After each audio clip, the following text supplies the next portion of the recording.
এটা একটা ঘড়ি, সলিড ঘড়ি। এটা দারুণ ঘড়ি।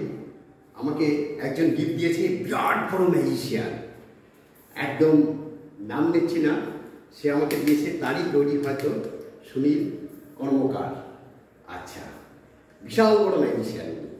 এটাকে ঘুরিয়েছি, ওনার বাড়িতে যাই আমি, দারুণ ম্যাজিক করে উনি।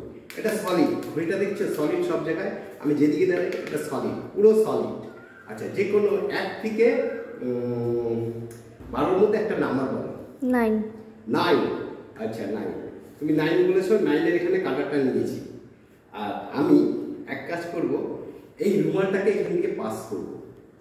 এটা অদ্ভুত ম্যাজিক। আমি রুমালটাই ধরলাম আর 9-এর ভিতর দিয়ে আমি ঠিক এখান থেকে, দেখুন ম্যাজিক, ছোট্ট 1, কিন্তু এটা এখান থেকে আমি বের করছি আস্তে আস্তে। ম্যাজিক ওয়ানটা আমার পকেটে, ঘড়ির ভিতরে এদিক দিয়ে প্রবেশ করে গেছে।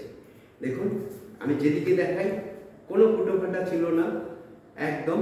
আমি এখান থেকে আস্তে আস্তে আস্তে করে টানি, এই টানি, এই টানি, আস্তে, দেখুন রুমালটা পাসিং হচ্ছে, এদিকেও আবার এইদিকেও, এই চলে আসছে। এবার কি করবো, আমি ঘড়িটাকে আমি ভালোভাবে দেখাবো যে ওই জায়গাটা আমার কোনো ফুটো ফাটা নেই।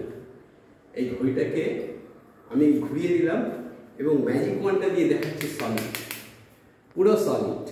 যেখানে বলবেন সেখানেই যাবে, যেখানে বলবেন সেখানে। বলুন আরেকটা নাম্বার, আপনি যখন ইচ্ছা করছে বলুন। 12। বাহ, গুড। 12টা বেজে গেছে।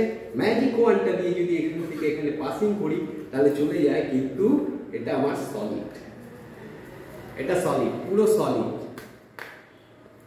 ট্যাক ট্যাক ট্যাক ট্যাক ট্যাক, পুরো সলিড। এটা ছোট্ট ম্যাজিক ওয়ান।